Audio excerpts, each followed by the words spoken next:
మన ఆత్మను ఆత్మీయ మార్గం నుంచి తప్పించి జీవనంలో నడిపించాడు. ఆరోగ్యంగా అన్యాయ తీర్పు కలిగిన మన జీవితంలో అన్యాయ తీర్పు నుంచి విడుదల కలిగించి రక్షణ ఇచ్చాడు. ఏడవదిగా ఫలిష్టమైన మన జీవితం మిశ్రమ జనాంగంగా మిశ్రితమైనదిగా ఉన్న మన జీవితాన్ని వేరుపరిచి మనకి ఫలిష్టమైన వ్యక్తిగా సిద్ధపరిచాడు. అందుని బట్టి ఆరాధన చేస్తాం. ఇప్పుడు బల్ల వర్తమానంలో ప్రవేశించే ముందు మనం రండి మత్తయి సువార్త 3:12 అందరం కలిసి చదువుకుందాం. మత్తయి 3:12. మత్తయి సువార్త 3:12. ఆయన చేట ఆయన చేతిలో ఉన్నది. ఆయన కళ్ళమును బాగుగా శుభ్రం చేసి గోధుమలను పట్టులో పోసి ఆరని అగ్నితో పొట్టును కాల్చివేయనని వారితో చెప్పాను. ఆయన చేత ఆయన చేతిలో ఉన్నది. దేవుని చేతిలో చేట ఉన్నది. ఆయన తన కళ్ళమును బాగుగా శుభ్రం చేసి, కళ్ళని ఎలా చేస్తాడు? బాగా శుభ్రం చేసి గోధుమలను పొట్టులో పోసి ఆరని అగ్నితో పొట్టును కాల్చివేయనని వారితో చెప్పాను. ప్రభు చేత ప్రభు చేతిలో ఉన్నది. కళ్ళని శుభ్రం చేసి గోధుమలన్నీ పొట్టులో పోస్తున్నాడు. గురుకులన్నీ అగ్నిలో కాల్చివేయబడుతుంది. ప్రేమ దేవుని ద్వారా బల్ల వర్తమానంలో మన అవసరమైన ఆరాధన వర్తమానంలో ప్రభువు తన చేత తన చేతిలో ఉంది. మన జీవితంలో ఏ విషయాలు శుభ్రం చేశాడు. ఇప్పుడు బల్ల వర్తమానంలో చేట తన చేతిలో ఉంది. ఆ చేట వాక్యం అనే చేట తన చేతిలో ఉంది. ఆ వాక్యం అనే చేటను పట్టుకుని ఆయన దేవుని శుభ్రం చేయబోతున్నాడు. శుభ్రం చేయబోయేవి కొన్ని ఉన్నాయి. శుభ్రం చేశాడు కొన్ని. శుభ్రం చేయబోయే కొన్ని ఉన్నాయి. వేపులో చూడకముందు దేవుని నడిపింపు కోసం ప్రార్థన చేసుకోండి. పరిశుద్ధుల ప్రాణానికి పదొక తండ్రి ఏసయా నీకు స్తోత్రాలు వందనాలు స్థితులు దేవా. ఏసయా ఇంతవరకు ఆరాధనతో నడిపించారు. వందనాలు ప్రభా. ఇదిగో తండ్రి బలవంతమంలో ప్రవేశించగా ఈ ఆత్మవిషయంలో నింపబడి అయోగ్యుని ప్రభా. జ్ఞానం లేని వారి గుడి దాటి భూమి దాటి వారి ప్రభా కింద కూర్చొని ప్రజలకు బోధించే యోగ్యత లేని వాళ్ళు ఒప్పుకుంటుంది. పాదాలు పట్టుకుంటుంది. అభిషేకంతో నీకు వాడుకుని మహిమ పొందమని సమస్త ఘనత మహిమ ప్రభాని నీళ్ళు ఆరోపిస్తూ ఏసయ ఘనమైన నామంలో అడిగి వచనాలు వేడుకుంటున్నాము తండ్రి. ఆయన చేతిలో ఆయన చేట ఉంది. ఆయన చేట ద్వారా వేపుని బాగు చేయబోతున్నారు. మన జీవితంలో వేపుని బాగు చేయబోతున్నారు. రండి లూకాసు వార్త 3వ అధ్యాయము లూకా 3:17 చదువుకోండి. లూకాసు వార్త 3వ అధ్యాయం 17. ఆయన చేట ఆయన చేతిలో ఉన్నది. ఆయన తన కళ్ళమును బాగుగా శుభ్రం చేసి తన పొట్టలో గోధుమలు పోసి ఆరని అగ్నితో పొట్టును కాల్చివేయడని అందరితో చెప్పాను. మొట్టమొదటిగా దేవుని ఆయన బాగు చేయబోతున్నాడంటే కళ్ళమును బాగు చేయబోతున్నాడు. ఆయన చేట ఆయన చేతిలో ఉంది. ఆ చేట ద్వారా మొట్టమొదటిగా దేన్ని బాగు చేయబోతున్నాడంటే కళ్ళం అంటే తెలుసా? అంతమందికి తెలుసు. కళ్ళం అంటే ఇప్పుడు వరి పంట ఏదైనా వేస్తారు. వేసిన తర్వాత అదల్లా ఎక్కడంటే ఆ పొలం మీద వదిలేస్తారా? పొలం అంతా అందరిది పొలం అంతా ఒకే దగ్గర ఉంటుందా? అక్కడ కొంత అక్కడికంతా ఉంటుంది. ఆ పండిన పంటనంతా తీసుకొచ్చి ఒక్క చోట వేస్తారు. చూస్తారా? అది కళ్ళం అంటాం. దాన్ని ఏమంటాం? కళ్ళం అంటాం. ఆ కళ్ళని ఆ పంట తీసుకొచ్చాడు. పంట తీసుకొచ్చి కళ్ళమా మన ఇంటి దగ్గర ఉందనుకుందాం. సపోజ్ ఇంటి దగ్గర తీసుకొచ్చి ఆ ఇంటికి కొంచెం దూరంలో ఉందనుకుందాం. ఆ పంటనంతా తీసుకొచ్చి ఆ కళ్ళలో అట్లా వేసేస్తామా? ఏం చేస్తాం? ఫస్ట్ కళ్ళాన్ని శుభ్రం చేయబోతున్నాడు. కళ్ళాన్ని శుభ్రం చేసుకోవాలి మనం. కళ్ళాన్ని శుభ్రం చేసుకోమంటే అక్కడ సమతలంగా సమాంతరంగా లేకపోవచ్చు. ఎగుడు దిగుడు ఉండొచ్చు. మన జీవితంలో కూడా ఆత్మీయ జీవితంలో లోట్లు పాటలు ఉండొచ్చు. అక్కడ అనేక చెట్లు ఉండొచ్చు, అనేక బట్టలు ఉండొచ్చు, అనేక పొట్లు ఉండొచ్చు. వాటన్నింటినీ తీసివేసుకోవాలి. ప్రేమేంటంటే ఆయన బాగు చేయబోతున్నాడు. కాబట్టి మన ఆత్మీయ జీవితంలో ఉన్న లోటుపాట్లు మనం సరి చేసుకోవాలి. అప్పుడే మనం పరలోక రాజ్యంలో నిత్యత్వంలో ఆ కొట్లలో పోయిన గోధుమలాగా దాచబడతాం. కొట్లలో గోధుమలు ఎక్కడ వేశారు? కొట్టలో పోసారు. మరి గురుకులు ఎక్కడ వేశారు? అగ్నిలో వేసి కాల్చి వేశారు. ఆయన కళ్ళాన్ని బాగు చేయబోతున్నాడు, శుభ్రం చేయబోతున్నాడు, కళ్ళాన్ని బాగు చేసుకుంటున్నాడు. పల్లెటూళ్ళు అయితే కళ్ళాన్ని ఎలా బాగు చేస్తారో తెలుసా? దాన్ని సమతలంగా చేస్తారు. అప్పు డౌన్స్ ఉన్నప్పుడు దాన్ని పాటతో చెక్కి సమానంగా చేసి దాంట్లో నీట్గా ఊడుస్తాం, శుభ్రం చేసుకుంటాం. మనం కూడా వాక్యం ద్వారా మన ఆత్మీయ జీవితాన్ని శుభ్రం చేసుకోవాలి. వాక్యం ద్వారా శుభ్రం చేసుకున్న తర్వాత దాన్ని పెంట అంటాం చూసారా? పెంట, ఆవు గేదె పెంట, దాంతో దాన్ని నీటిలో కలుపుతారు. నీటిలో కలిపి ఇలా చిలకరిస్తారు, కళ్ళాన్ని అలుపుతారు అని మనం కూడా మన జీవితాన్ని వాక్యం ద్వారా అలంకరించుకోవాలి, అలుపుకోవాలి. మన జీవితాన్ని అలుపుకోవాలి. అతను బాగు చేయబోతున్నాడు కళ్ళాన్ని. దేంతో బాగు చేయబోతున్నాడు? వాక్యంతో బాగు చేసినప్పుడు మనం ఆ కళ్ళాన్ని ఒక రైతు ఎలాగైతే బాగు చేస్తాడో, శుభ్రం చేయబోతున్నాడో, అప్పుడు మనం అది నీట్గా ఉండాలి, అది పరిశుద్ధమైనదిగా ఉండాలి, మంచిగా ఉండాలి. అప్పుడు ఆ పంటనంతా తీసుకొచ్చి రైతు అక్కడ వేస్తాడు. కాబట్టి ఆయన కళ్ళాన్ని బాగు చేయబోతున్నాడు. కళ్ళాన్ని బాగు చేసినప్పుడు ఆ కళ్ళంలో ఉన్న చెత్త చెదారము అదల్లా తీసివేయాలి, తొలగించుకోవాలి. మన ఆత్మీయ జీవితంలో కూడా మన హృదయంలో కూడా చెడ్డ ఆలోచనలు ఉంటాయి, చెడ్డ తలంపులు ఉంటాయి, చెడ్డ కోరికలు ఉంటాయి, అపవిత్రమైన ఆలోచనలు ఉంటాయి, అపవిత్రమైన కోరికలు ఉంటాయి. వాటన్నిటిని మనం వాక్యం ద్వారా హృదయాన్ని శుద్ధి చేసుకోవాలి. వాక్యం ద్వారా హృదయాన్ని ఏం చేసుకోవాలి? శుద్ధి చేసుకోవాలి. ఆయన బాగు చేయబోతున్నాడు. దేని ద్వారా బాగు చేస్తాడు? ఆయన వాక్యం ద్వారా. చాట ఆయన చేతిలో ఉంది. ఆ వాక్యము, ఈ బైబిల్ లేఖన భాగాలు పరిశుద్ధులైన ఆ దైవ జనులు వాక్యం బోధించినప్పుడు, నువ్వు అనుదినము బైబిల్ ధ్యానిస్తున్నప్పుడు ఆ వాక్యం అనే చాట ద్వారా నీ జీవితాన్ని, నీ కళ్ళమును, ఆ కళ్ళము హృదయమని బాగు చేసుకోవాలి. ఎప్పటికప్పుడు ఆ హృదయంలో చెడు తలంపులు, ఆ హృదయంలో చెడ్డ తలంపులు తీసివేసుకొని బాగు చేసుకోవాలి, శుద్ధి చేసుకోవాలి. ఆయన రక్తం దగ్గరికి వచ్చి, ప్రభా నా చెడు తలంపులు, నా చెడు ఆలోచనలు, చెడ్డ తలంపులు, చెడ్డ ఆలోచనలు నన్ను కడుగు, నీ రక్తం ద్వారా నన్ను శుద్ధి చేయి. ఎలాగైతే ఆ పేడను తీసుకొచ్చి మనం నీళ్ళు కలిపి దాన్ని కళ్ళకి ఇలా వేస్తాం కదా, బాగు చేస్తాము, కళ్ళని నీట్గా కడుక్కుంటాము, శుద్ధి చేసుకుంటాము.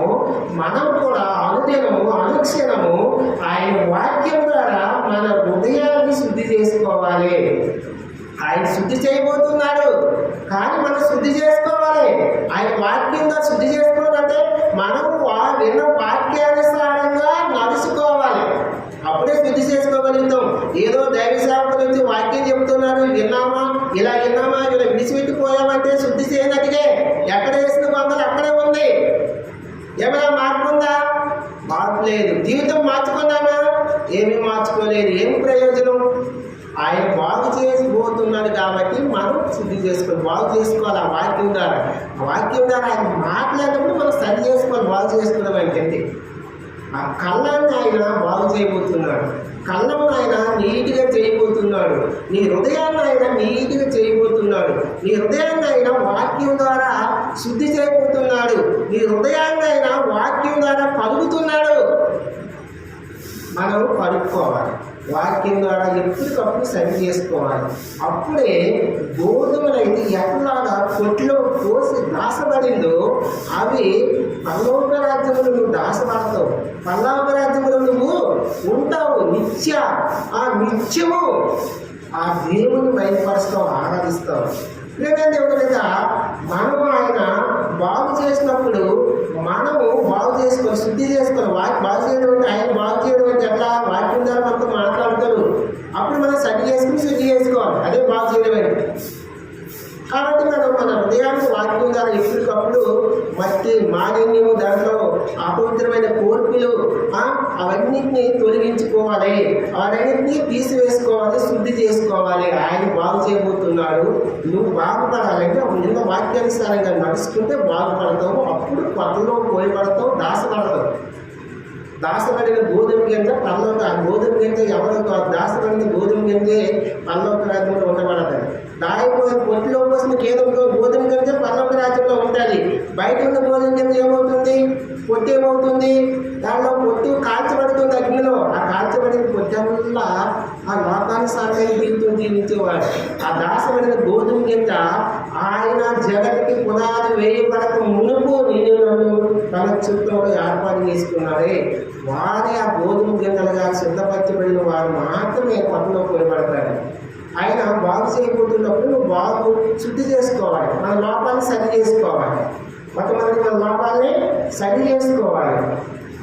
ఆయన వేపుని బాగు చేయబోతున్నాడు, కళ్ళము బాగు చేయబోతున్నాడు.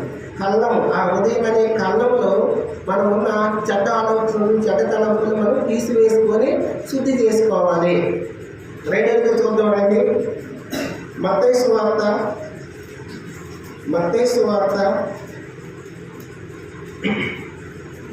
13వ అధ్యాయము 30వ వచనం. 13:30. మత్తయి 13:30. కోతకాలం వరకు రెండింటినీ కలిపి ఎదగనీయుడి, కోతకాలం మందు గురుకులను ముందుగా వచ్చి వాటిని కాల్చివేయుటకు కట్టలు కట్టి గోధుమలను నా పొట్టులో చేర్చి పెట్టుడని కోతదారులతో చెప్పుడని. రెండోదిగా ఆయన మొట్టమొదటిగా ఆయన మన జీవితంలో వేటిని బాగు చేయబోతున్నాడంటే పొలాన్ని బాగు చేయబోతున్నాడు. ఆ ఉదయం అనే పొలాన్ని బాగు చేయబోతున్నాడు. రెండోదిగా గోధుమలు బాగు చేయబోతున్నాడు. దీన్ని గోధుమలు బాగు చేయబోతున్నాడు. గోధుమలు బాగు చేయడం అంటే గోధుమ పంట రైతు బిడ్డలకి మనందరికీ తెలిసిందే. గోధుమలు ఒక పంటను మనం పండించాలంటే ఫస్ట్ ఆ గోధుమలు బాగు చేయబోతున్నారు అతను. ఈ పొలాన్ని బాగు చేయడం అంటారు. రెండో ఫస్ట్ ఏంటంటే కళ్ళను బాగు చేస్తాడు. రెండోది గోధుమలు బాగు చేయబోతున్నాడు. గోధుమలు బాగు చేయడం అంటే ఇంటికే గోధుమలు బాగైపోతాయా? ఆ గోధుమ పంట ఫస్ట్ భూమిని దున్నాలి. దున్నిన తర్వాత నారేయాలి. నారేసిన తర్వాత అవి విత్తనాలు అయ్యి పెద్దగా చెట్లై అదే గోధుమ మొక్కలయ్యి గోధుమలు కాస్తాయి. కాసిన తర్వాత బాగైపోదు. ఆ దాన్ని ఏం చేయాలి? కోత కొయ్యాలి. కోత కోసిన తర్వాత అదే రోడ్డు పైన కళ్ళంలో వేస్తాం కదా, వేసినాక గోధుమల్ని తొక్కాలి. గోధుమలు వేరుపడిపోతాయా? తొక్కాలి. తొక్కిన తర్వాత అవి ఇల్లుగా అవుతాయి. ఇల్లు అయిన తర్వాత దాన్ని ఇలా చాటతో ఇలా చేస్తాం. చేసినాక గోధుమలు సపరేట్ అవుతాయి, పుట్టల్లా చెత్తల్లా పోతాయి. కాబట్టి దేవుడు వెళ్ళాడు, ఆయన గోధుమలు బాగు చేయబోతున్నాడు. గోధుమలు బాగు చేసే క్రమంలో మనకి అనేక దెబ్బలు తగ్గుతాయి. మనకి అంటే గోధుమగా మనుషులు గోధుమ కిందగా తయారాలంటే మనం పరలోక రాజ్యంలో ఉండాలంటే దానికి అనేక లోటుపాట్లు ఉంటాయి. గోధుమలు తొక్కించినప్పుడు దెబ్బలు కాయాలి.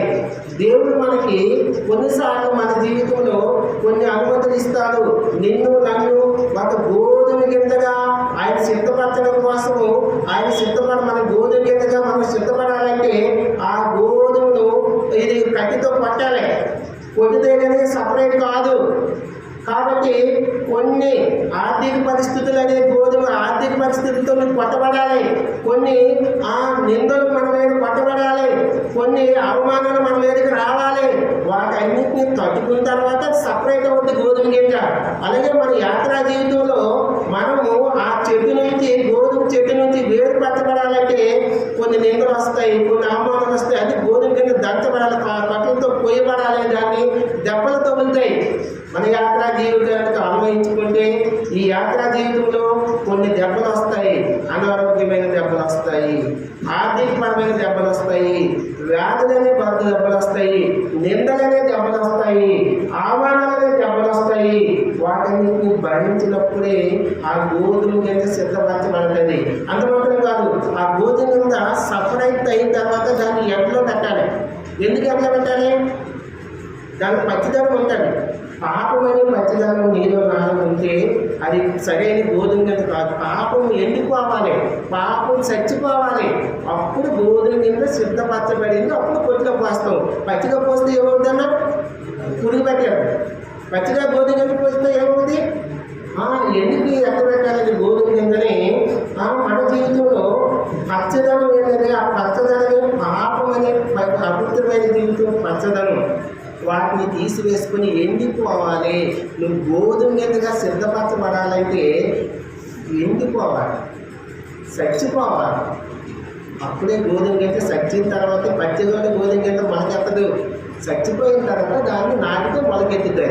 నువ్వు ఒక మంచి గోధుమ కిందగా తయారవ్వాలంటే పాపాన్ని చంపుకోవాలి. ఈ లోకంలో ఉన్న పాపాన్ని చంపుకోవాలి, తీసివేసుకోవాలి.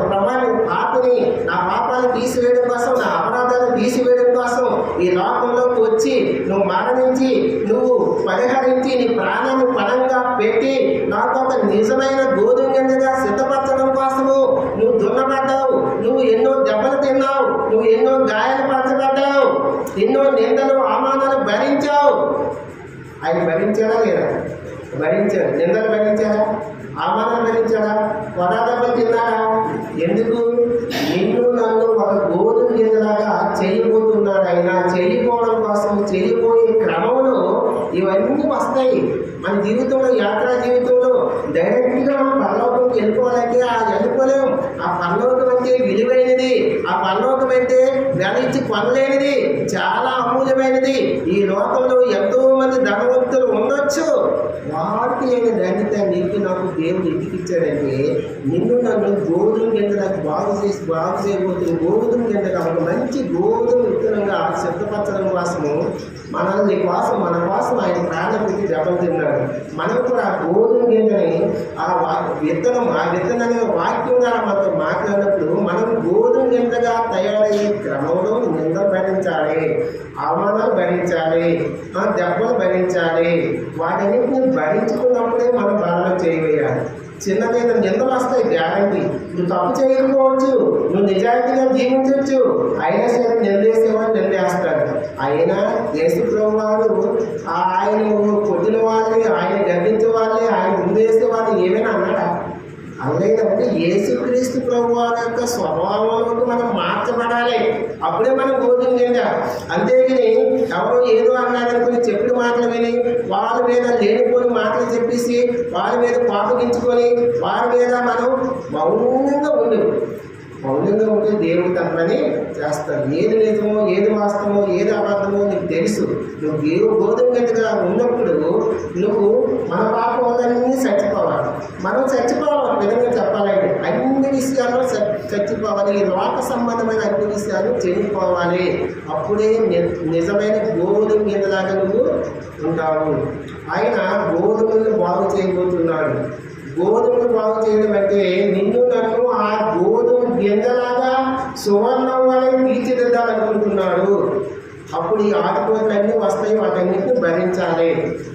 శ్రమలు 9 దినాలు బైబిల్లో రాయబడింది. శ్రమలు 10 దినాలే రాయబడింది. శ్రమలు 9 దినాలే, ఆటుపోట్లు 9 దినాలే. వాటన్నింటినీ భరిస్తేనే తప్ప నువ్వు గోధుమ గింజలా సిద్ధపరచబడవు. గోధుమ గింజలాగా ఎప్పుడైతే సిద్ధపరచబడ్డావో అప్పుడు కొత్తలో దాసపడతావు. పరలోక రాజ్యంలో నిత్యము నివాసం ఆయనతో చేస్తావు. యుగాలు ఆయనతో జీవిస్తావు. ఈ యాత్రా జీవితంలో ఉన్నంత వరకు అనేక నిందలు వస్తాయి, అనేక అవమానాలు వస్తాయి, అనేక నీ పైన అనేక చూపిపోతున్న మాటలతో నిన్ను కల్పిస్తారు, నిన్ను దుఃఖపరుస్తారు, నిన్ను అనేక వ్యాధులకు గురి చేసేవారు ఉంటారు. వాటన్నిటిని తట్టుకున్నప్పుడే నువ్వు నిజమైన గోధుమ గింజలాగా తయారు చేయబడి వాటిలో పోయబడతావు, దాసపడతావు. ఆయన వాక్యంతో కొడతాడు, వాక్యంతో గర్దిస్తాడు. దేవుని వాక్యం నేను గర్దించినప్పుడు సరి చేసుకోవాలి, నిన్ను హెచ్చరించినప్పుడు సరి చేసుకోవాలి. నీకు నీ జీవితాన్ని సరి చేసినప్పుడు నువ్వు సరి చేసుకున్నావు అనుకో, మంచి వేరే రకమైన గోధుమ గింజగా నువ్వు పట్టలో పోయబడి దాసపడతావు. అప్పుడే పరలోక రాజ్యంలో యుగాలు ఆయనతో నిలవబడతావు. మొట్టమొదటిగా ఆయన దేన్ని బాగు చేయబోతున్నాడు? కళ్ళాన్ని బాగు చేసినప్పుడు, ఉదయం అదే కళ్ళాన్ని బాగు చేసినప్పుడు బాగు చేసుకోవాలి. రెండవదిగా గోధుమలు బాగు చేస్తున్నాడు. గోధుమలు బాగు చేసినప్పుడు మనము మనలో ఉన్న పాపం జీవితాన్ని వాటన్నింటినీ చంపుకోవాలి. ఆ పచ్చదనం గోధుమలో ఉంటుంది చూసారా, అది పాపానికి స్వాదేశంగా ఉంది. అది చచ్చిపోవాలి, పాపం చచ్చిపోవాలి, పరిశుద్ధపరచబడాలి. అలాంటి జీవితం ఉందా, లేదా గోధుమ గింజలో పచ్చిగా ఉన్నప్పుడు ఉన్న పాప స్వభావం వల్ల ఉందా చూసుకోవాలి. ఆ పాపాన్ని తీసివేసుకోవాలి, ఆ పాపాన్ని చంపుకోవాలి. మూడవదిగా రండి చూద్దాం. మత్తయి సువార్త 13వ అధ్యాయము, మత్తయి సువార్త 13వ అధ్యాయము, 13వ అధ్యాయంలోనే 38 చదువుకున్నాం. 13:38. పొలము లోకము, మంచి విత్తనాలు రాజ్య సంబంధులు, దురుకులు దుష్టిని సంబంధులు. చదవండి 39. వాటిని విత్తిన శత్రువు అపవాది, కోత యుగ సమాప్తి. కోతకాలం వారు దేవదూతలను దురుకులు ఎలాగ పూర్తబడి అగ్నిలో కాల్చివేయుదురో అలాగనే యుగ సమాప్తి ఎందుకు జరుగును. పొలము లోకం అట. పొలం దేనికి స్వాదేశంగా ఉంది? లోకానికి. పొలం దేనికి స్వాదేశంగా ఉందన్నా? లోకానికి. పొలము లోకము, మంచి విత్తనాలు రాజ్య సంబంధులు, గురుకులు దుష్టుని యొక్క సంబంధులు, సాతాను సంబంధులు. మూడవదిగా ఆయన దేన్ని బాగు చేయబోతున్నాడంటే పొలాన్ని బాగు చేయబోతున్నాడు. పొలాన్ని బాగు చేయబోతున్నాడు. లోకాన్ని బాగు చేయబోతున్నాడు. పొలాన్ని బాగు చేయడం అంటే రైతు పొలాన్ని బాగు చేసినప్పుడు చూడండి, రైతు పొలాన్ని బాగు చేసినప్పుడు ఫస్ట్ ఆ దాంట్లో అనేక కలుపు మొక్కలు ఉంటాయి. కలుపు మొక్కలు ఉంటాయా పొలంలో? ఉంటాయి లేవా? గడ్డి ఉంటుందా? ఉంటుంది. అది ఏం చేస్తారు? ఆ వర్షంతో నీళ్ళతో నానబెట్టిన తర్వాత దుక్కు దున్నుతాడు. దుక్కు దున్నుతాడా? దుక్కు దున్నడం అంటే దుక్కు ఎల్లతో లేదా ట్రాక్టర్తో ఇప్పుడు దున్నుతాడు. దుక్కు దున్నబడాలి. నువ్వు ఆయన బాగు ఆయన చాట అంటే వాక్యం అంటే ఇక్కడ వాక్యము ద్వారా ఆయన దీన్ని దున్నుతాడు పొలాన్ని. పొలం అంటే లోకము. ఈ లోకము అనే పొలాన్ని బాగు చేయబోతున్నాడని నిన్ను బాగు చేసినప్పుడు ఆ పొలాన్ని రైతు బాగు చేసినప్పుడు దున్నుతాడు. దున్నుతున్నప్పుడు అది చారలుగా ఇలాగా చారలుగా తిన్నగా ఆయన శరీరము యేసుక్రీస్తు వారి ప్రభు యొక్క శరీరము నీ నా పాపాల కోసం, ఈ లోకం అనే పాపాల కోసం దున్నబడ్డది. దున్నించుకున్నాడు. కాబట్టి దేవుని దగ్గర ఇంకా పొలం దున్నబడిన తర్వాత ఏం చేస్తారు? దున్నిన తర్వాత దాంట్లో అప్పుడు ఎండిన తర్వాత దాంట్లో విత్తనాలు ఏమైనా నాటుతాడు. కాబట్టి దున్నబడే క్రమంలో ఆ పొలము అనేక చాలాగా చేయబడింది. ఎంతో శ్రమలు అనుభవించాలి. శ్రమలు అంటే దున్నిపోయిన పూర్తిగా ఏదైపోతా అవును. కాబట్టి మన యాత్ర జీవితంలో స్వాదిష్టంగా వేసుకుని ఈ లోకంలో ఏముందో చూద్దాం ఒకసారి. ఈ లోకంలో ఏముందో యోహాను రాసిన పత్రిక చూడండి ఒకసారి. యోహాను రాసిన పత్రిక. ఈ లోకంలో ఏముందో మనం వాటన్నిటి నుంచి దూరంగా ఉండాలన్నమాట. పొలాన్ని బాగు చేయబోతున్నాడండి. యోహాను రాసిన పత్రిక తీసుకురామా. యోహాను రాసిన మొదటి పత్రిక చూడండి ఒకసారి. యోహాను రాసిన మొదటి పత్రిక 16-17 వచనాలు చదువుకుందాం. 15 చదువుకుందాం. ఈ లోకమునైనను లోకము మీలో ఉన్న వాటినైనను ప్రేమించుకుడి. Page number 221. ఈ లోకమునైనను లోకములో ఉన్న వాటినైనను ప్రేమించుకుడి. ఎవరైనా లోకమును ప్రేమించిన యెడల తండ్రి ప్రేమ వారిలో ఉండదు. లోకములో ఉన్నదంతయు అనగా శరీరాశను, నేత్రాశయు, జీవగుణమును తండ్రి వల్ల పుట్టినవి కావు. అవి లోక సంబంధమైనవి. లోకమును దాని ఆశలు గతించిపోతున్నవి కానీ దేవుని చిత్తమును జరిగించేవాడు నిరంతరము నిలుచును. పొలమనే లోకంలో జీవిస్తున్న నువ్వు నేను ఈ పొలంలో ఏముంటాయట? నేత్రాశ ఉంటుంది. ఏముంటుంది? నేత్రాశ. ఈ పొలంలో ఏముంటుంది? శరీరాశ ఉంటుంది. ఈ పొలంలో ఏముంటుంది? జీవగుండం ఉంటుంది. ఈ పొలం అనే లోకములో, పొలం అంటే లోకము, ఈ లోకములో నీవు నేను వాటన్నింటినీ వదులుకోవాలి, వాటన్నింటినీ జయించాలి, వాటన్నింటి నుంచి విడుదల పొందాలి. నేత్రాస పని చెప్తుంది, పని ఏం చెప్తుంది? కనిపించిందల్లా నాకే కావాలనుకుంటుంది కన్ను. లోకంలో కనిపించిందల్లా, ఇష్టమైందల్లా నాకే కావాలనుకుంటుంది కన్ను, లోకము. వాటి నుంచి విడుదల పొందాలి, వాటి నుంచి విడుదల పొందాలి. నేత్రాసన శరీరాస, శరీరము కనిపించిందల్లా తినాలనిపిస్తుంది, ఏది పడితే అది తినాలనిపిస్తుంది, అపవిత్రపరుచుకుంటాడు, వాగాలు తెచ్చుకుంటాడు. శరీరాన్ని విడుదల కలిగించాలి. ఇంకా జీవోపడంబం. జీవోపడంబం అంటే ఏంటంటే, జీవోపడంబం అంటే డాంబరీకరంగా నేనే కనిపించాలి, నాకు మాటే కనిపించాలి, నాకు మాత్రమే కనిపించాలి, నేనే నిలబడాలి, ఇంకా మిగతా వాళ్ళు ఏం లేదు, గొప్పలు చెప్పుకోవడం. ఫలమనే లోకంలో ఇవన్నీ ఉంటాయి. నేత్రాశ ఉంటుంది, శరీరాశ ఉంటుంది, దేవుడం ఉంటుంది. వీటన్నిటిని ఆయన వాక్యం ద్వారా మాట్లాడినప్పుడు ఫలాన్ని బాగు చేయబోతున్నాడు. ఆయన బాగు చేసినప్పుడు ఫలమనే లోకంలో మనం జీవిస్తున్న నా జీవితాల్లో నేత్రాశని చంపుకోవాలి, నేత్రాశని చంపుకోవాలి. అక్కలైతే ముఖ్యంగా, మరీ ముఖ్యంగా అక్కలైతే ఏమనుకుంటారు, కనిపించిన చీరల్లో కావాలనుకుంటారు. ఆక మంచి చీర పొంది నేను వాడుకుంది కదా, నేను రైతు కొనాలనుకుంటాను. అబ్బాయిలు అయితే ఆయన అబ్బాయి కొన్నాడు కదా, నేను పాలు కొనాలనుకుంటాను. నేత్రాశ వాటిని చంపుకోవాలి. బ్రహ్మ నీ చిత్తం అయితే నాకు దయచేయి, లేకపోతే నీ చిత్తం కాకపోతే వద్దు బ్రహ్మ అని విడిచిపెట్టాలి. అంతే. నేత్రాశ లోకంలో కనిపించిందల్లా నా ఇంట్లోనే ఉండాలి, లోకంలో కనిపించిందల్లా నేనే పొందుకోవాలనుకోవడం నేత్రాశ. వాటి నుంచి విడుదల కలిగించుకోవాలి. తర్వాత శరీరాశ. శరీరాశలన్నీ చంపుకోవాలి. శరీరానికి అనేక కోరికలు ఉంటాయి. తాగాలి, తినాలి, నిద్రించాలి, సుఖించాలి, వీటన్నిటిని చంపుకోవాలి. మీరు గోధుమ కిందగా పొట్టులో పోయిపడాలంటే ఆయన బాగు చేసినప్పుడు శుభ్రం ఆయన బాగు చేయబోతున్నాడు. ఆ ఫలాన్ని బాగు చేయబోతున్నాడు. ఫలంలో మన ఫలం అనే లోకం, ఫలం అంటే లోకం. ఈ లోకంలో ఇవన్నింటినీ మనం విడిచిపెట్టుకోవాలి. విడిచిపెట్టుకుంటేనే మనము గోధుమ కిందలాగా తయారవుతాము, సిద్ధపరచబడతాము. తర్వాత జీవపడము. అప్పుడు ఏమవుతుంది చూడండి, లోకంలో గల ఆశలు గతించిపోతున్నవి. ఈ లోకంలో ఉన్న అన్ని ఆశలు గతించిపోతున్నది. దేవుని చిత్తము జరిగించేవాడు నిరంతరము నిలిచును. తండ్రి చిత్తం జరిగించాలి.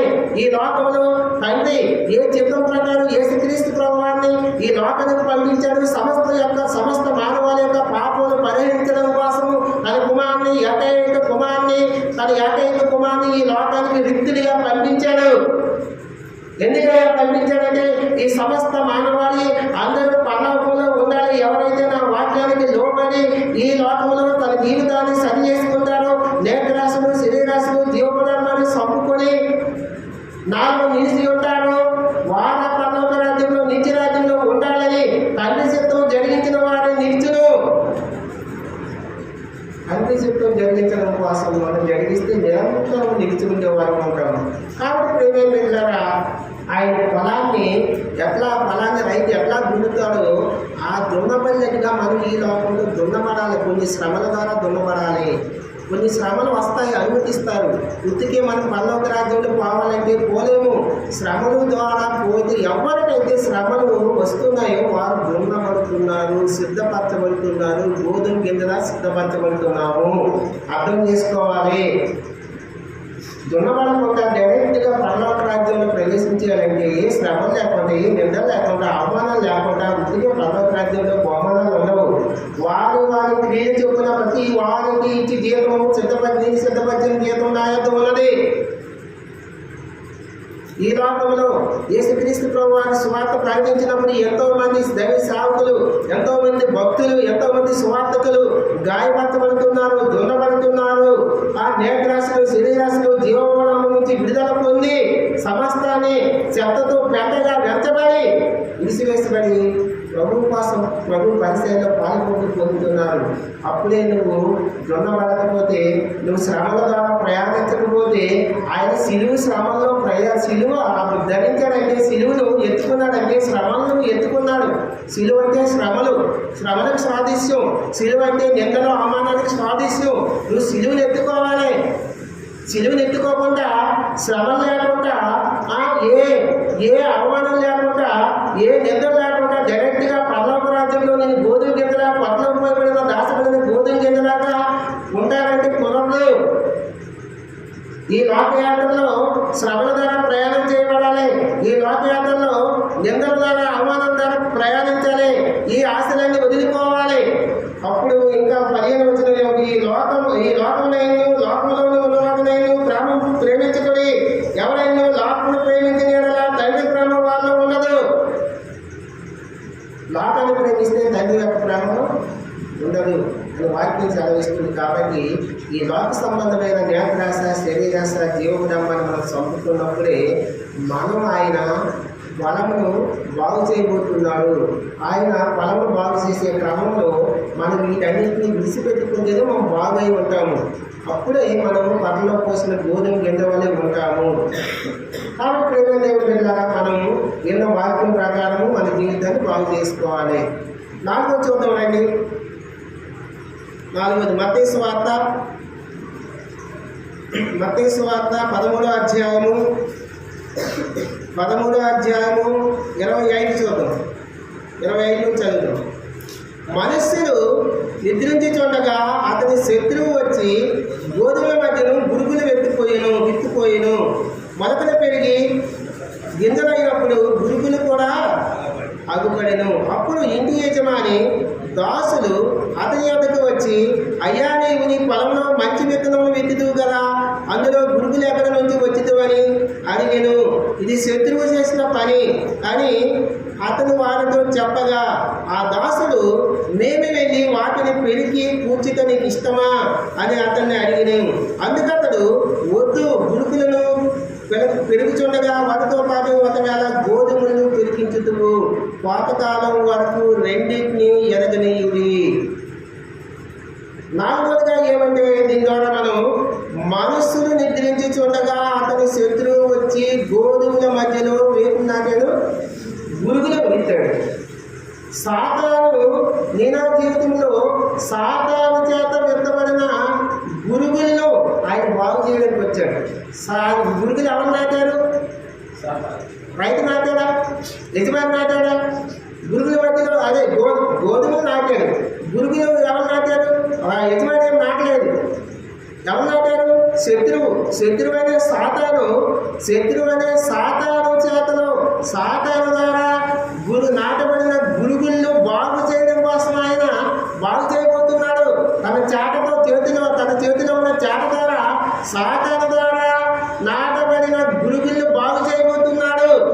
సాతాను నిన్ను నాను అనేక రీతిలుగా ఆ సాతాను క్రియలో పడుతుంది. సాతాను చేతిలో నాటబడిన గురుగులను బాగు చేయబోతున్నాడు. మనం ఏ స్థలాలకు వెళ్ళి సాతాను చేతిలో పడిపోతున్నాం? ఈ లోకం అనే మాలిన్యంలో మనం ఎలా పడిపోతున్నాం?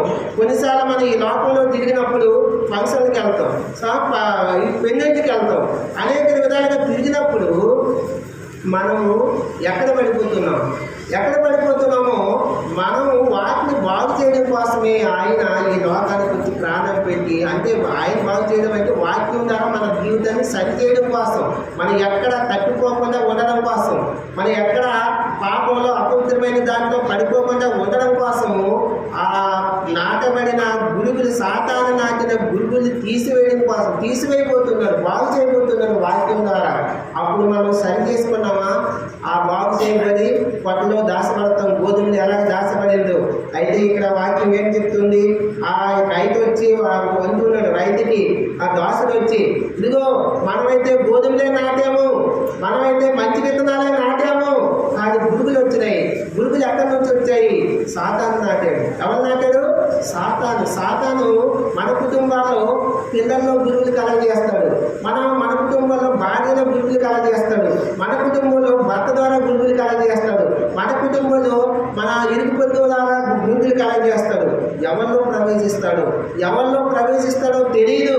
వాటిని ఆ గురుగులు ప్రవేశించకుండా మనం ఉండాలంటే మనం మెలుపు కలిగి, ప్రార్థనా జీవితం కలిగి, మనము దేవుని వాక్యములో నిలిచి ఉంటే తప్ప, లేకపోతే మన పిల్లల్లోనే గురుగుల ద్వారా ప్రవేశించవచ్చు, మన భార్య ద్వారా గురుగులు ప్రవేశించు, భర్త ద్వారా గురుగులు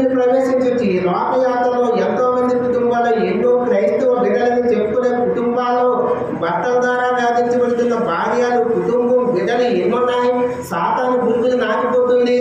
కాబట్టి ప్రియమైన దేవుని బిడ్డలారా, ఆ సాతాను నాటబడిన గురుగుల చేత, గురుగులు ఎవరైతే సాతాను చేత గురుగులు నాటబడిందో వాటిని ఆయన బాగు చేయబోతున్నాడు. అయితే మనం చేయవలసింది ఒకటి, మనం ఆయన సన్నిధికి వచ్చి ప్రభువా మరి ఆయన ప్రాధాన్యపడి నేను పాపిని, నేను అపవిత్రమైన ఆలోచనలో తలంపులో ఉన్నానని ఒప్పుకుంటే ఆ సాతాను నాటిన గురుగులన్నింటినీ తొలగివేయబడుతుంది, తీసివేయబడుతుంది. ఆ గురుగులన్నింటినీ తొలగించబడుతుంది. అప్పుడు గురుగులు పోతే ఏముంటాయి? అక్కడ గోధుమలో ఉంటాయి. గురుగులు లేకపోతే ఏముంటాయి? గోధుమలో ఉంటాయి. ఆ గోధుమలు ఎక్కడ పోయబడతాయి? పొట్టలో దాచబడతాయి, పోయబడతాయి. గురుగులు పొట్టు ఎంత అగ్నితో కాల్చివేయబడతాయి. కాబట్టి ప్రియమైన దేవుని బిడ్డలారా, మనము సాతాను చేతిలో నాటబడిన గురుగులు ఆయన బాగు చేయడానికి రెడీగా ఉన్నాడు. కానీ మనం బాగు చేయించుకోవాలి. మనం బాగు చేయించుకోవడం అంటే ఎప్పుడు బాగు చేయించుకోగలము? ఆయనకు ఇచ్చి సమయం ఇవ్వాలి, ఆయన సన్నిధిలో గడపాలి. మనకు ప్రార్థనా జీవితం ఉండదు, విశ్వాస జీవితం ఉండదు, ఆనందించే జీవితం ఉండదు. బాగుపడాలంటే బాగుపడాలి. ప్రార్థనా జీవితం కలిగి జీవించాలి, విశ్వాస జీవితం కలిగి జీవించాలి, ఆయన సన్నిధికి రావాలి. ఆయన వాక్యం ద్వారా మనం సరి చేసుకుంటే బాగవుద్ది. లేకపోతే గుడ్డులేదో పెరిగిపోతాయి, గోధుమలుగా ఉంటాయి. అప్పుడు పాతకాలం అంటే ఏంటంటే తీర్పు దినము రాగానే నీ భర్త గురిగా ఉన్నాయనుకో, నీ భార్య గురిగా ఉందనుకో, నీ పిల్లలు గురిగా ఉన్నారనుకో, అగ్నిలో వేసి కాల్చబడతాం. కాబట్టి ఆ గురువులు లాంటి మన జీవితాలు గోధుమలు గింజల్లాగా ఆయన మార్చాలనుకుంటున్నాడు. అయితే మనం ఏం చేయాలంటే ఆయన పాఠశాలకు వచ్చి ఆయన ఆరాధించాలి, ఆయన వాక్యాన్ని ధ్యానించాలి, ఆయనతో సావాసం కలిగి జీవించాలి. ప్రార్థనా జీవితం, ఆత్మీయ జీవితం, విశ్వాస జీవితం కలిగి ఉండాలి. అప్పుడే గురువులు లాంటి మన కుమారుడు కావచ్చు, కుమార్తె కావచ్చు, మన భార్యని కావచ్చు, భర్తలు కావచ్చు, వాళ్ళు మార్చబడాలంటే, గోధుమలుగా సిద్ధపరచబడాలంటే మనము దేవునితో సావాసం కలిగి ఉండాలి. అప్పుడే ఆ గురువులన్నీ గోధుమలుగా మార్చబడతాయి. గోధుమలుగా మార్చబడతాయి. ప్రియమైన దేవుని బిడ్డలారా, మనం అప్పుడు ఎలా అయితే జీవిస్తున్నామో అప్పుడు దాన్ని బట్టి మనం ఆయన బాగు చేయడానికి వచ్చినప్పుడే మనం బాగు చేసుకోవాలంటే వాక్యం మనతో మాట్లాడినప్పుడు అప్పటికప్పుడు సరి చేసుకోవాలని. 5వ చూద్దాం రండి. మత్తయి సువార్త 21:19. మత్తయి సువార్త 21:19.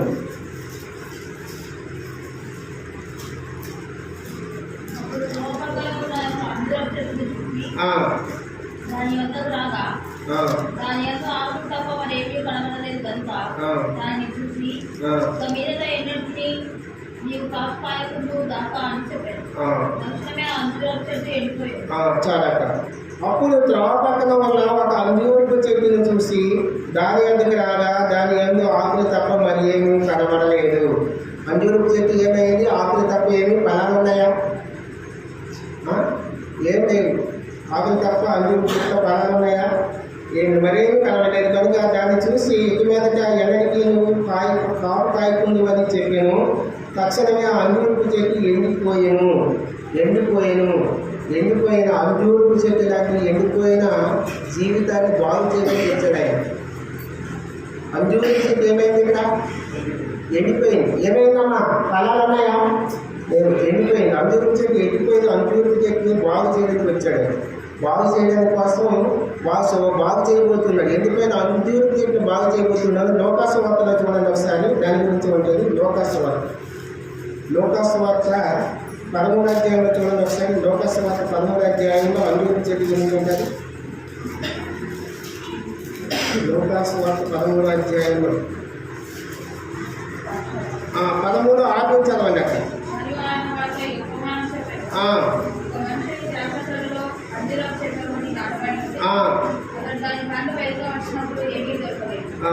కనుక అతను ఇదిగో చదవండి.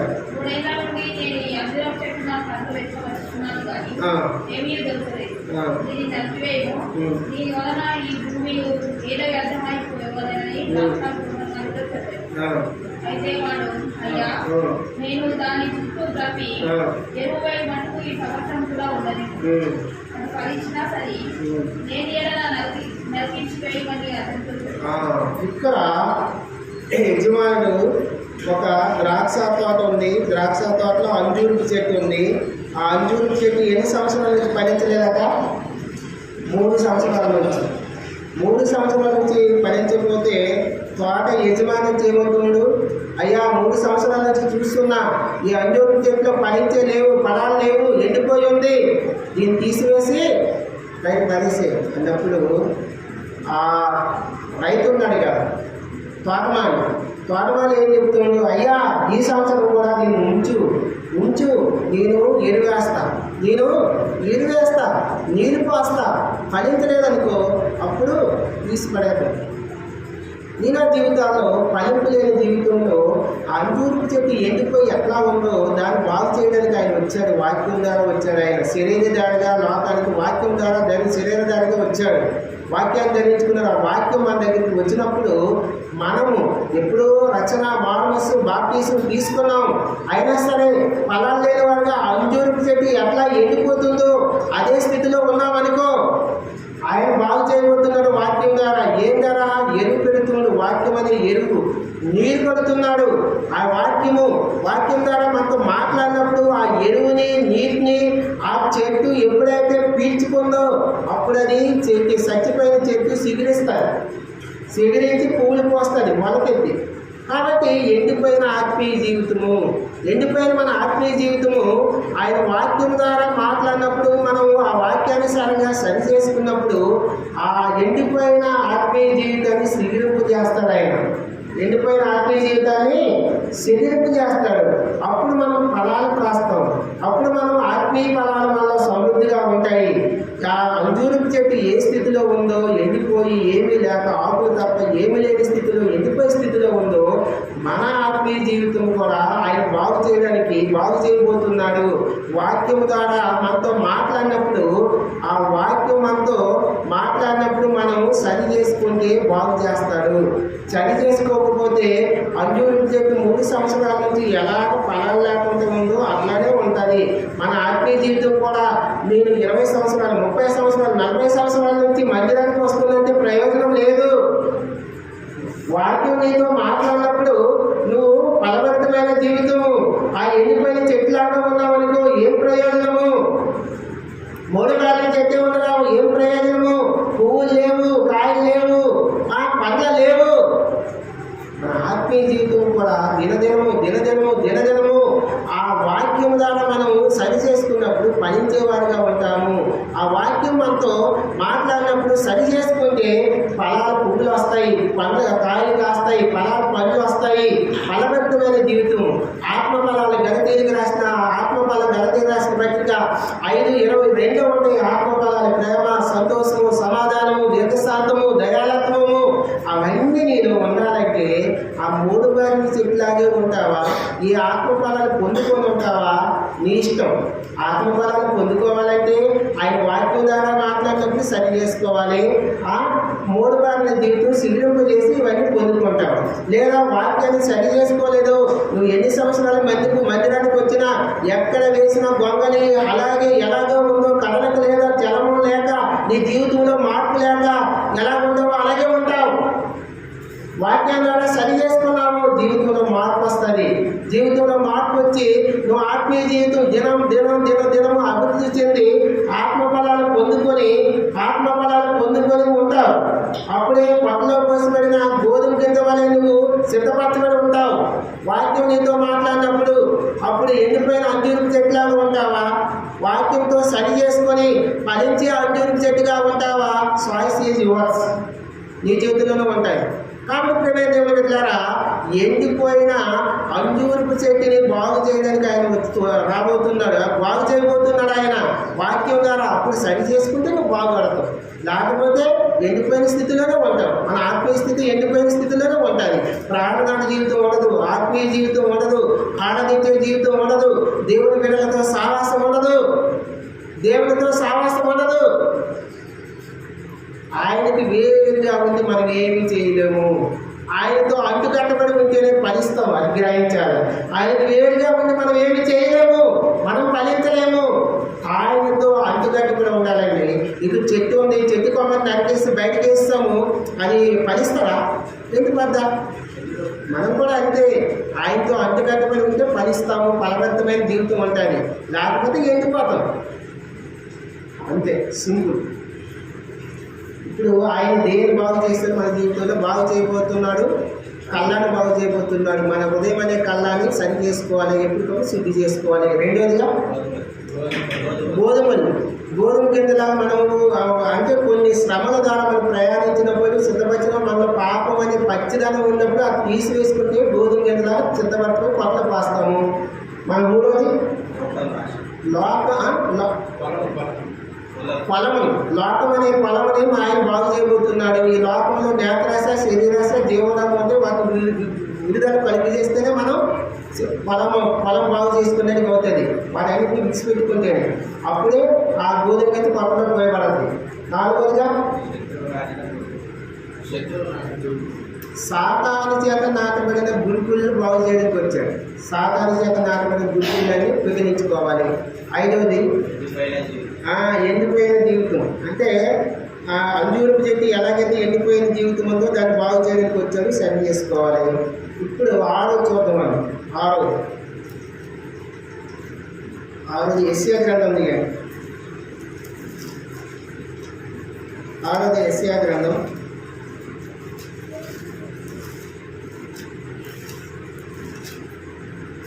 యెషయా గ్రంథము 5వ అధ్యాయం. యెషయా గ్రంథం 5వ అధ్యాయము 2వ వచనం చూడండి. ఆయన దాన్ని బాగుగా త్రవ్వి రాళ్ళనేరి శ్రేష్టమైన ద్రాక్ష తీగలను నాటించను. దాని మధ్యన గురిజ ఒకటి వేయించి ద్రాక్ష తొట్టిని తొలగించెను. ద్రాక్ష పండ్లు ఫలింపవల్ని ఎదురు చూసెను, కారు ద్రాక్షలు కాసిందాడు. చూడండి, కారు ద్రాక్షలు కాసింది. కారు ద్రాక్ష లాంటి జీవితాన్ని బాగు చేయడం కోసం ఆయన బాగు చేయబోతున్నాడు. ద్రాక్ష తోట యజమాని తోట నాటాడు, నీళ్ళు పెట్టాడు, కొట్టేశాడు, అన్నీ చేసిన తర్వాత ఎలాంటి ద్రాక్ష నాటాడట? శ్రేష్టమైన ద్రాక్ష తీగ. ఎలాంటిది? శ్రేష్టమైనది నాటాడు. కానీ ఏ ద్రాక్ష కాసింది? కారు ద్రాక్షలు అంటే ఎట్లా ఉంటాయి అన్న? చేదుగా ఉంటుంది, తిరగలమా? పుల్లగా ఉంటుంది, తిరగలమా? కారు ద్రాక్షలు నాటిందట. దాన్ని బాగు చేయడానికి శరీరధారిగా వాక్యమై ఉన్న దేవుడు ఆయన. రాను సంవత్సరాలు ఉంటుంది కదా, 100 మొదట్లో శరీరధారి లోకానికి వచ్చాడు. వాక్యమై ఉన్న దేవుడు ఆయనే వాక్యము. ఆ వాక్యం ద్వారా బాగు చేయడానికి వచ్చాడు నేను నన్ను.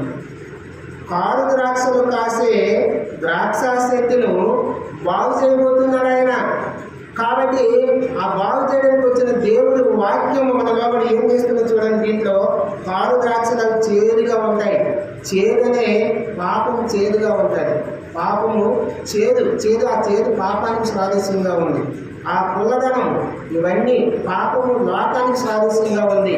అవన్నీ మనం తీసివేసుకుంటే ఆ కారు ద్రాక్షలు పోయి తీయని ద్రాక్షలు వస్తాయి. ఎలాంటి ద్రాక్షలు? శ్రేష్టకరమైన ద్రాక్షలు వస్తాయి. అయితే ఆయన ఏం చేశారు? 5వ వచనం చదవండి. యెషయా గ్రంథం 5:5. ఆలోచించుడి ద్రాక్ష తోట చేయబో కార్యమును నీకు తెలియజెప్పారు.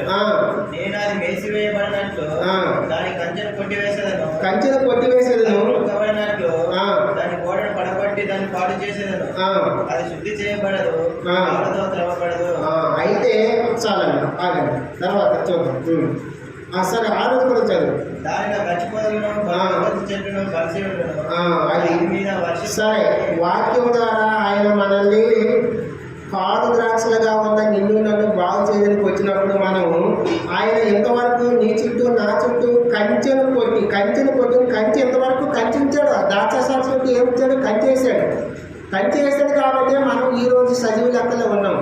దేవుడు నీ చుట్టూ, నీ కుటుంబం చుట్టూ, నా కుటుంబం చుట్టూ, మనందరి చుట్టూ కంచెను ఉంచాడు. దేవతలు కాపలా ఉంచాడు. కాబట్టి క్షేమంగా ఇంతవరకు సజీవ లెక్కలో ఉంచాం. తర్వాత ఇంకేం చేశాడు? అది త్రొక్కబడిన దానిలో గోడను పగలగొట్టి గోడగా దేవుడు నీ చుట్టూ నా చుట్టూ గోడగా నిలిచి, గోడగా ఒక స్తంభంగా ఒక ఏంటది కీర్తన గ్రంథంలో ఉంటారు కదా, దావీదు కీర్తన, నా కోట కొండగా కోటగా ఆయన నిన్ను నన్ను కాపాడుతున్నాడు. నీ చుట్టూ నా చుట్టూ కంటిగా ఉంచాడు. తర్వాత శుద్ధి చేయబడ్డాడు. ఆ ద్రాక్ష తోట పొలం అంతా శుద్ధి చేస్తాడు. ఆయన రక్తం ద్వారా నిన్ను నన్ను శుద్ధి చేస్తాడు. అయితే ఇవన్నీ చేసినా సరే ఆ ద్రాక్ష తోట ఏం కాయలు కాసిందట? ఆరు ద్రాక్ష కాల్చింది. దేవుడు నీ చుట్టూ నా చుట్టూ కంచి కట్టాడు, కంచిగా ఉన్నాడు. అలాగే శుద్ధి చేశాడు తన రక్తం ద్వారా. అలాగే ఇంకా గోడలాగా ఉన్నాడు. అయినా సరే మన జీవితంలో మార్పు లేదనుకో, అశ్రద్ధ చేస్తామనుకో, ఆలస్యం చేస్తామనుకో, కారు ద్రాక్షని కాస్తాం. కారు ద్రాక్షని కాసేది కాదు. మనం ఎలాంటి ద్రాక్షలు ఉండాలి? శ్రేష్టమైన ద్రాక్షలుగా మనం ఉండాలని దేవుడు ఆశపడుతున్నాడు. నువ్వు కారు ద్రాక్షలుగా ఉంటే నిత్య నరకానికి వెళ్తావు. కాబట్టి శ్రేష్టమైన ద్రాక్షలుగా ఉండాలి, శ్రేష్టమైన ఫలాలుగా నువ్వు ఉండాలని ఆయన ఆశపడుతున్నాడు. అందుకే నీ చుట్టూ నా చుట్టూ కంచి ఉంచాడు, పరిశుద్ధపరిచాడు, నీరు పోసాడు. ఇవన్నీ చేసినా సరే ఇంకా ఫలించిన జీవితం నీలో ఉందనుకో, ఇంకా కారు ద్రాక్షలే నీలో ఉన్నాయనుకో, నీతి క్రియలు నీలో లేవనుకో, ఆ మాసం క్రియలే, అబద్ధపు జీవితమే, ఇంకా జీవితాన్ని మార్పు చెందిన జీవితమే.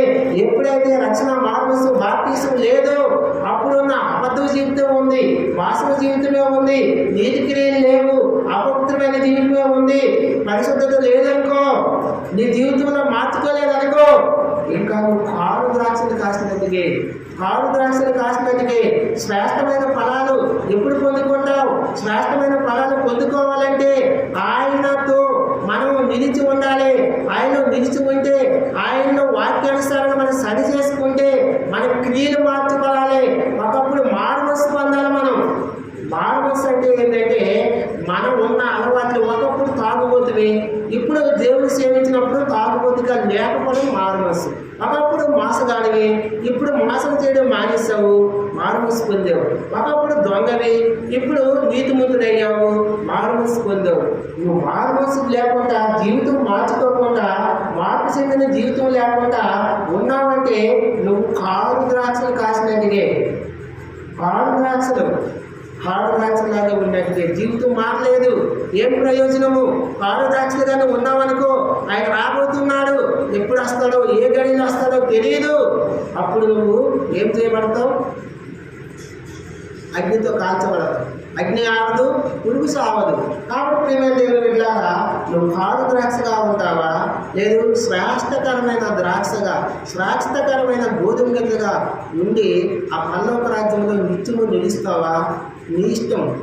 నువ్వు జీవితాన్ని మార్చుకొని మారుమనస్సు పొంది ఉన్న వాటిని చెడ్డ అలవాట్లు, చెడ్డ క్రియలు, లోక సంబంధమైన అలవాట్లు, వాటన్నిటి నుంచి విడుదల పొందితేనే నువ్వు శ్రేష్టకరమైన ద్రాక్షావళిగా, శ్రేష్టకరమైన ద్రాక్ష గెలగా నువ్వు ఉంటావు.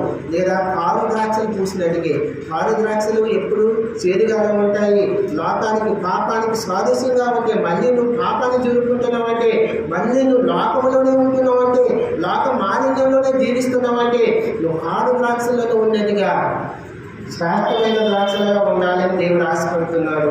ఆ కారు ద్రాక్షలను బాగు చేయడానికి ఆయన వచ్చాడు. శరీరధారిగా వాక్యం ధరించుకుని ఆయన వచ్చాడు. ఆయనే వాక్యమై ఉన్నాడు. ఆ వాక్యమే యేసు ప్రభువై ఉన్నాడు. ఆ వాక్యం నీ దగ్గరికి వచ్చినప్పుడు నువ్వు మార్చబడాలి, నీ జీవితాన్ని బాగు చేసుకోవాలి. నీలో ఉన్న కారు ద్రాక్ష స్వభావాలు ఏమన్నా తొలగించుకొని శ్రేష్టకరమైన ద్రాక్షావళిగా నువ్వు సిద్ధపరచబడాలి. నెక్స్ట్ మత్తయి సువార్త రండి, చివరిగా మత్తయి సువార్త 25వ అధ్యాయం. మత్తయి సువార్త 25వ అధ్యాయము. ఆయన చాలా అయిపోయినట్టు ఉంటే మత్తయి సువార్త 25వ అధ్యాయము, 25వ అధ్యాయం మత్తయి సువార్త 25:32 చదువుకున్నాం. చివరిగా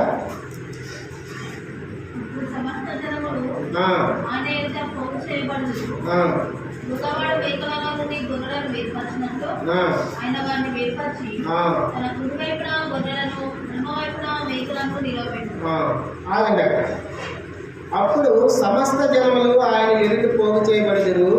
గొల్లవాడు మేకల వంటి గొర్రెలను వేరుపరిచినట్లు ఆయన వారిని వేరుపరిచి తన కుడివైపున గొర్రెలను, ఎడమవైపు మేకలను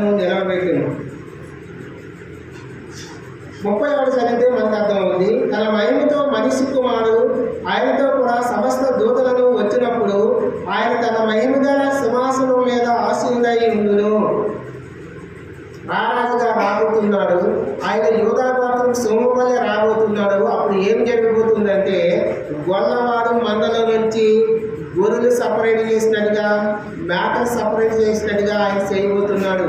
గొర్రెలన్నీ కుడివైపు ఉన్నాయి, మేకలన్నీ ఏ వైపు ఉన్నాయి? ఎడమవైపు ఉన్నాయి.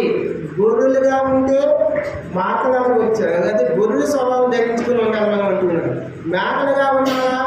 ఆ స్వభావాన్ని మార్చడం కోసం, బాగు చేయడం కోసం మనం వచ్చాడు. గొర్రెల స్వభావం ఏందో, మేకల స్వభావం ఏందో చూద్దాం. ఇక్కడ గొర్రెల స్వభావం, మేకల స్వభావం చూద్దాం. ఇక్కడ 35 నుంచి చదవండి.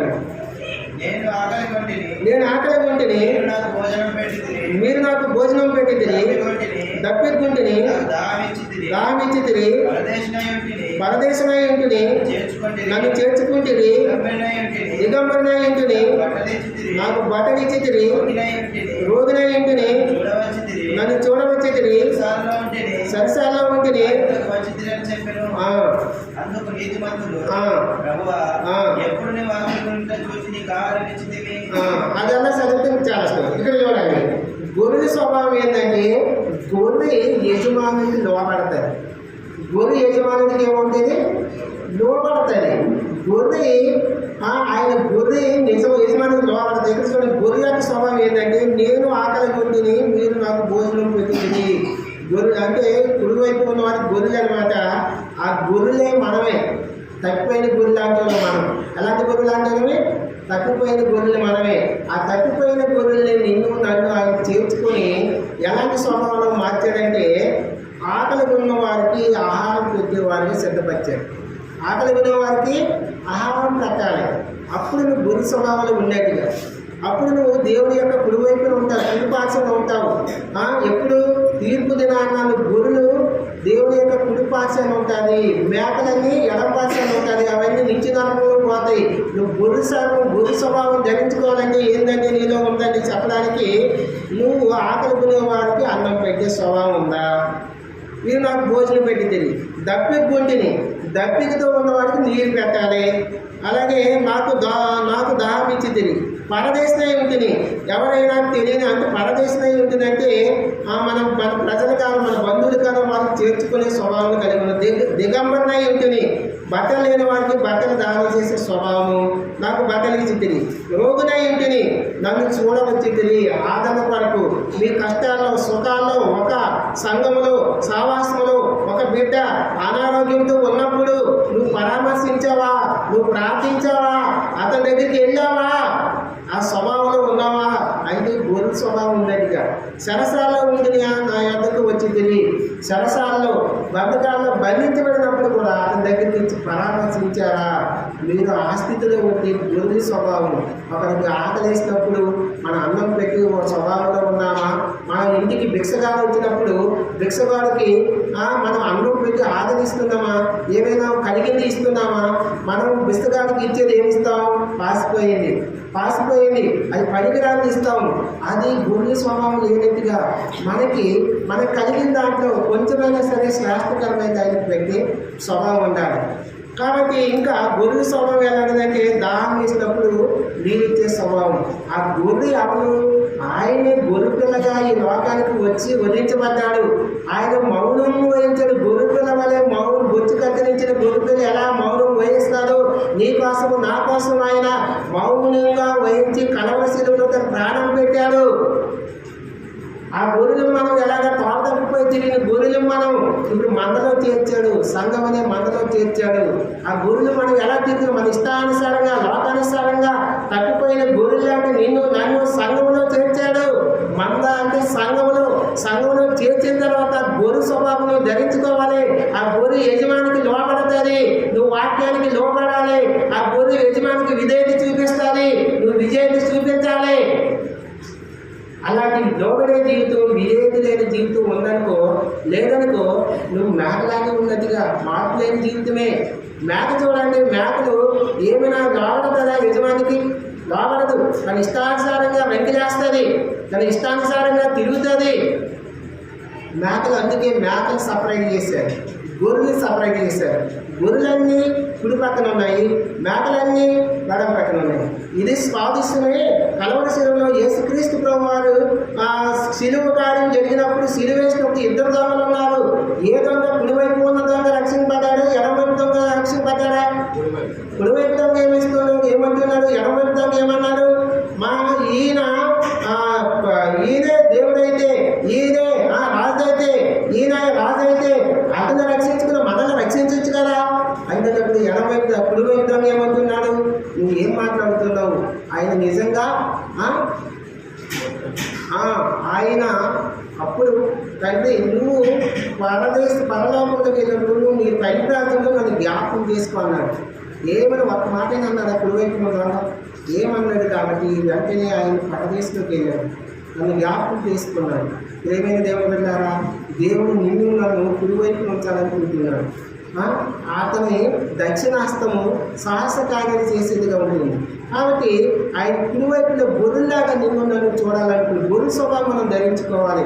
లోబడే జీవితం, విధేయత కలిగే జీవితం, వినయం కలిగే జీవితం ఉందా? గొర్రె స్వభావంలో ఉన్నట్టుగా కుడివైపు ఉంటాడు, అంటే పరలోక రాజ్యంలో ఉంటాడు, ఆయన పక్కన ఉంటాడు. ఎడమ వైపు ఉన్న మేకలు ఉన్నాయి. మేకలు చూడండి 41, 40, 43. అప్పుడు ఎడమవైపు ఉండి వారిని చూసి, శపించబడిన వాళ్ళారా, నన్ను విడిచి అపవాదిని వారి దూతలను సిద్ధపరచబడిన నిత్యజ్ఞలో పోవుడి. నేను ఆకలి కొంటిని, మీరు నాకు భోజనం పెట్టలేదు. దప్పులు కొంటిని, మీరు నాకు దాహం ఇయ్యలేదు. పరదేశమై ఉంటిని, మీరు నన్ను చేర్చుకోలేదు. దిగంబరై ఉంటిని, మీరు నాకు బట్టలు ఇవ్వలేదు. రోగినై శరశాలలో ఉంటిని, మీరు నన్ను చూడరాలేదు.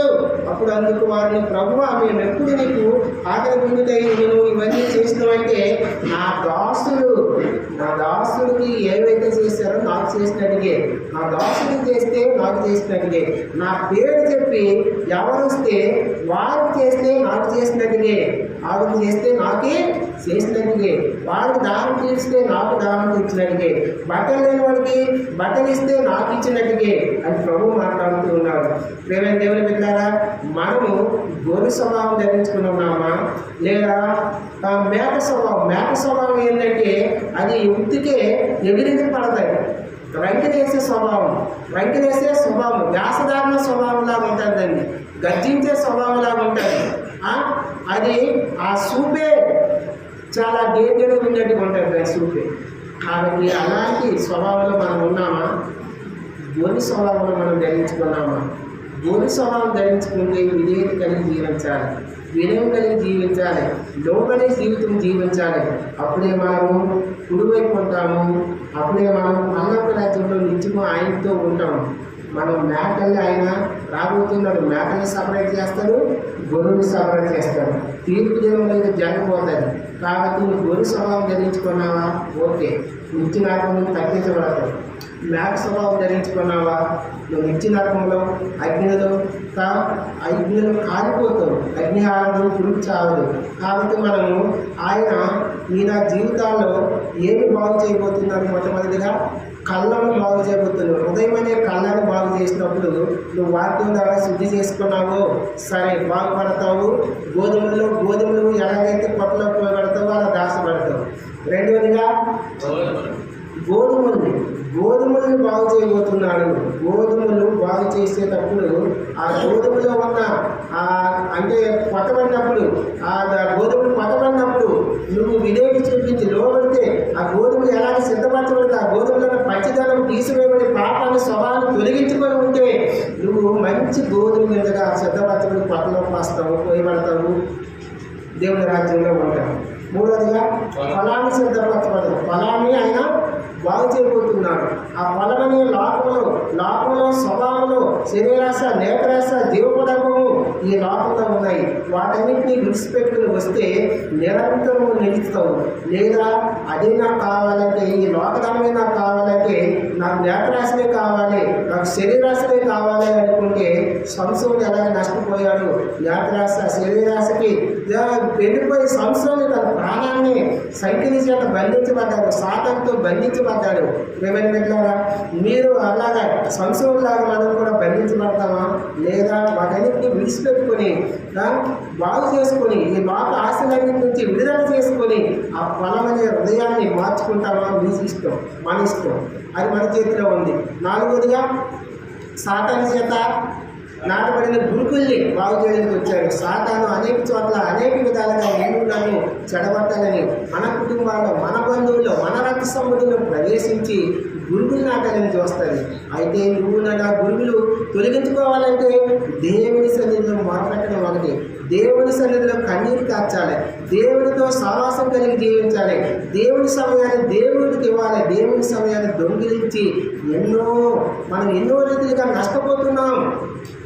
నిజంగా చెప్తున్నా, దేవుని సమయాన్ని దేవునికి ఇచ్చి మనం ఆయన్ని గణపరిస్తే మన జీవితంలో ఎన్నో అద్భుత కార్యాలు చేస్తారు. మనం దేవుని సమయాన్ని దేవునికి ఇవ్వము, అంతా మన సమయం అంతా లోక సంబంధమైన పనుల్లో ఉంటాం. డ్యూటీ చేసుకోవచ్చు, పని చేసుకోవచ్చు, బాధ లేదు. అది అయిపోయిన తర్వాత దేవుని సమయాన్ని దేవునికి ఇవ్వాలి. దేవుని సమయాన్ని దేవునికి ఇస్తే, నువ్వు ఆయన గణపరిస్తే నిన్ను నీ కుటుంబంలో సాతానులాగా వచ్చి, సాతానికి చోటు లేదు కాబట్టి ఆ గురుగులన్నీ గోధుమలుగా మార్చబడతాయి. గురుగులు లాంటి స్వభావం కలిగిన పిల్లల జీవితాలన్నీ గోధుమలుగా మార్చబడతాయి. అప్పుడు మనం పరలోక రాజ్యంలో ఉంటాము, కొత్తలో పోయబడతాము. ఐదవదిగా, ఎండిపోయిన ద్రాక్ష, అది అంజూరపు చెట్టు జీవితం ఎండిపోయి ఎట్లా ఉందో దాన్ని బాగు చేయడానికి వచ్చాడు ఆయన. ఆ అంజూరపు చెట్టుకి వాక్యం ద్వారా ఆ వాక్యం నీరు కట్టాడు, ఎరువేశాడు, వాక్యం అని ఎరువేశాడు. ఆ వాక్యం ద్వారా సరి చేసుకున్నావా? అంజూరపు చెట్టు ఎండిపోయిన జీవితం, ఆత్మీయ జీవితం మళ్ళా శరీరం చేస్తుంది, మళ్ళా శరీరిస్తుంది. ఆత్మీయ జీవితం మళ్ళీ శరీరిస్తుంది, మళ్ళీ ఫలిస్తుంది, పూత పోస్తుంది, కాయలు కాస్తుంది, ఫలాలిస్తాయి. ఆత్మ ఫలాలు గలతీయులకు 5:22 ప్రకారం ఆత్మ ఫలాలన్నీ మనలో సమృద్ధిగా ఉంటాయి. అప్పుడే మనం పరలోక రాజ్యంలో ఉండగలుగుతాం. ఆరోదిగా, పాలు ద్రాక్షలు, శ్రేష్టమైన ద్రాక్షలు నాటబడింది. మంచిగా నేను సిద్ధపరిచి దేవుడు తన సన్నిధిని నడిపించాడు, నీ చుట్టూ కట్టించాడు, నీ చుట్టూ గోడలు కట్టాడు, ఏ శత్రువు ప్రవేశించకుండా గోడలు కట్టాడు. అయినా సరే నువ్వు లోపల లేదనుకో, మళ్ళీ జీవితం మార్చుకోలేదనుకో, మానవసి లేదనుకో, కాడు ద్రాక్షలే ఫలిస్తాం. కాడు ద్రాక్షలు చేదుగా ఉంటాయి, కాడు ద్రాక్షలు రుచికరంగా ఉండవు, కాడు ద్రాక్షలు మాధుర్యంగా ఉండదు. నీ జీవితం మాధుర్యంగా ఉండదు, నీ జీవితం అనేకులకి మాదిరికరంగా ఉండదు. అది ఎవరు స్వీకరించారు? కాడు ద్రాక్షలు అసహించుకుంటారు, ఏదైతే దోచబడతారు అని ఉమ్మేస్తారు. అలాంటి జీవితం ఉందా? సరి చేసుకోవాలి. ఆ చెట్టు చివరిగా గొర్రెలు మేకలు ఆయన సపరేట్ చేయబోతున్నాడు. గొర్రెల స్వభావం ధరించుకున్నావా? కుడివైపుకుంటావు, పల్లవ రాజ్యంలో ఉంటావు. మేకల స్వభావం ధరించుకున్నావా? మళ్ళీ నిత్యనాకంలోకి వెళ్ళిపోతాం. Choice is yours. ఏది కావాలో నీ చిత్తం, నీ ఇష్టం. సరి చేసుకొని వాక్యానుసారంగా మన గొర్రెల స్వభావం అంటే వాక్యానికి లోబడే జీవితం, విధేయత చూపించే జీవితము, తగ్గింపు జీవితము. గొర్రె మౌనంగా ఎలా వెళ్ళిపోతాం, వరకు తీసుకెళ్ళినప్పుడు తగ్గింపు జీవితము. ఇవన్నీ ఉంటే మన గొర్రెల స్వభావం ధరించుకుని ఉన్నట్టుగా పరలోక రాజ్యంలో ఆయన కుడి పక్కన ఉంటాము. కుడి పక్కన ఉన్న దొంగ స్వాదేశం ఉంటే ఎలాగైతే పరదేశం వెళ్ళాడో అలా మనం పరలోకంలో ఉండబోతున్నాము. దీని వాక్యానుసారంగా సరి చేసుకుని మనం యోగ్యమైన రీతిలో పాల్గొంటూ పొందుదాం. మాకరించండి.